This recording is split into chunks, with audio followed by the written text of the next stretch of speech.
Good morning to you all in our online classes.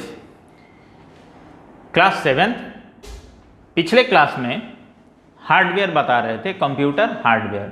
उसके part में internal hardware के बारे में बता रहे थे और इंटरनल हार्डवेयर में ढेर सारा एग्जाम्पल बताए थे कि हमारा सीपीयू होता है, रैम होता है, रोम होता है, डिस्क ड्राइव होता है, ढेर सारी एग्जाम्पल मैंने बताया था। उसी में आज आगे है रैम, रैंडम एक्सेस मेमोरी, जिसको हम लोग बोलते हैं random access memory. RAM, random access memory is a computer memory. It store the data and machine code currently being processed by a computer CPU. यहाँ पे गौर करने वाली बात है कि हम कोई भी डाटा जो कंप्यूटर को इंस्ट्रक्शन के रूप में देते हैं वो जाकर कहाँ स्टोर होता है, तो वो जाकर स्टोर होता है हमारे CPU में। यहाँ जस्ट एक लाइन से it store the data and machine code currently being processed by a computer CPU. CPU में जाके सारा कुछ स्टोर होता है। Data is temporarily store in the RAM till is the save to the hard disk. ये temporarily उसमें save होता है। बेसिकली ऐसे समझ लो कि मान लो हम लोग कोई वर्क कर रहे हैं और लाइट हमारा कट गया, तो उस समय पावर सप्लाई जब ऑफ हो जाता है तो हमारा डाटा वहां से डिलीट हो जाता है, लेकिन वो हार्ड डिस्क में सेव रहता है। RAM is a volatile memory. It is measured in megabyte. हम लोग जो रैम को कैसे मापते हैं, मेगाबाइट में, गीगाबाइट में। जस्ट सबको अभी हम लोग यूज़ करते हैं तो मोबाइल में रैम यूज़ करते हैं ना, तो हम लोग बोलते हैं 16 GB का है, 32 GB का है, 64 GB का है। तो उसी तरह हम लोग इस चीज़ को मेजर्ड करते हैं मेगाबाइट में और गीगाबाइट में।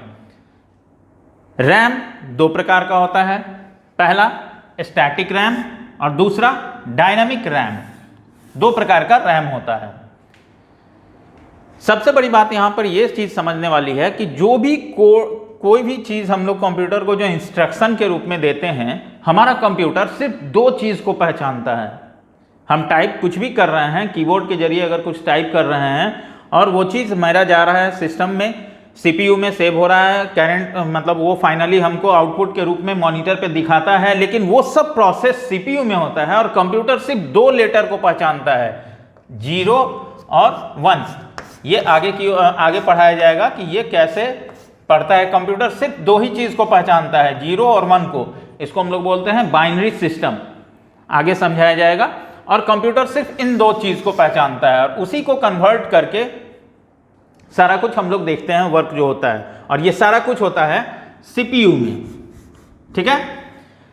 नेक्स्ट टॉपिक है ROM, read only memory is the integrated circuit inside the CPU. एक प्रकार का इंटीग्रेटेड सर्किट जो हम लोग देखते हैं कि कंप्यूटर के अंदर में ढेर सारा डिवाइस लगा हुआ रहता है, सीपीयू के अंदर ढेर सारा डिवाइस रहता है, उसी में हम लोग रैम इंसर्ट करते हैं। ये इंटीग्रेटेड सर्किट का पार्ट होता है।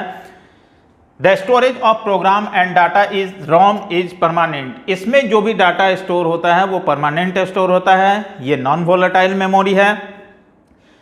इसमें जब हम लोग काम करते रहेंगे और अगर बिजली मतलब पावर सप्लाई वहाँ पे बंद हो जाता है, तो ऐसा नहीं है कि हमारा डाटा खराब हो जाएगा, हमारा डाटा सेव रहेगा। ये तीन प्रकार का होता है RAM. Are there 3 types, PROM, EPROM, EEPROM. ये 3 प्रकार का रैम होता है। इसके बाद अभी हम नेक्स्ट टॉपिक और बताएंगे।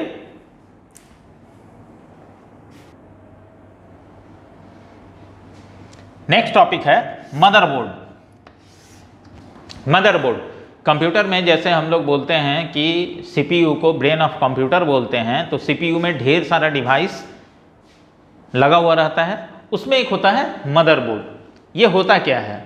Motherboard is made up of hard plastic and fix in the CPU cabinet. CPU cabinet के अंदर में एक स्क्वायर के रूप में प्लास्टिक कोटेड ब्लैक कलर का देखोगे, वो जो सेट किया हुआ रहता है वो कहलाता है मदरबोर्ड। और ये इंटीग्रेटेड चिपसेट होता है। इंटीग्रेटेड चिपसेट होता है। देखोगे तुम लोग रेडियो ये सब खराब होता है या टीवी खराब होता है, तो जब उसका कैबिनेट निकाला जाता है तो उसमें देखोगे डॉट डॉट डॉट डॉट करके निकेल का रहता है, तो वो इंटीग्रेटेड सर्किट कहलाता है, वो इंटीग्रेटेड चिपेस्ट रहता है जो कि सीपीयू के कैबिनेट में सेट रहता है। इसी में ये connect and connect the CPU, CPU में कनेक्ट किया हुआ रहता है। इसमें memory, storage device, hard disk, optical drive, video and sound card, common input and output devices, ये सब कीबोर्ड, ये सब का जितना भी पार्ट्स है वो सब वो कनेक्टेड रहता है मदरबोर्ड में। लेकिन ये कैसे रहता है? There are all connected to the motherboard through cables in प्रिडिशन स्लॉट। हर का स्लॉट सीपीयू को जब बैक करके देखोगे तो ऐसे छोटा छोटा स्लॉट बना हुआ रहता है। मान लो ये सीपीयू है, यहाँ पे ऐसे ऐसे करके स्लॉट बना हुआ रहता है और सबका केबल, चाहे वो कीबोर्ड का हो या माउस का हो या मेमोरी कार्ड का हो, स्टोरेज डिवाइसेस का हो, सबका यहाँ पे जो बना हुआ रहता है स्लॉट, उसके अंदर केबल कनेक्ट कर दिया जाता है। तो मदरबोर्ड का वर्क ये है और सारा स्लॉट बना हुआ रहता है सीपीयू में, उसको कनेक्ट कर दिया जाता है। तो अभी तुम्हारा इंटरनल हार्डवेयर में पिछले क्लास में जो पढ़े सीपीयू के बारे में, अभी जस्ट रैम के बारे में बताया गया, रोम के बारे में बताया गया, उसके बाद मदरबोर्ड अभी बताया गया है। और अभी एक और टॉपिक हम बता दे रहे हैं, पीसीआई के बारे में बता दे रहे हैं। ये क्या होता है पीसीआई? यहां तक सब कोई समझ गए हो? ठीक है, यहां तक सब कोई समझ गए हो?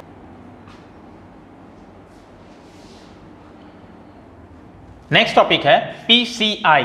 पीसीआई का फुल फॉर्म होता है peripheral component interconnect. Peripheral component interconnect, इसका क्या उपयोग किया जाता है? That device is used to describe a common connection interface to attach computer peripheral to PC motherboard। PC जो हमारा पर्सनल कंप्यूटर जो होता है उसके मदरबोर्ड के द्वारा जितना भी पेरिफेरल डिवाइस होता है हमारा, जैसे कीबोर्ड हुआ, माउस हुआ, ये सब चीज का जो कनेक्शन होता है, उन सारे कनेक्शन को ये पेरिफेरल कंपोनेंट इंटरकनेक्टेड के द्वारा सब कुछ हम लोग जोड़ के रखते हैं।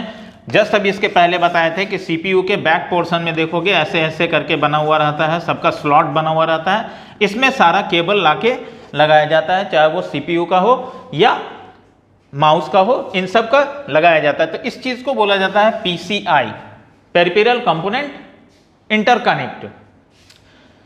इसी चैप्टर में नेक्स्ट क्लास में फिर हम आगे के टॉपिक पे आके फिर आगे बताएंगे। ठीक है, थैंक यू।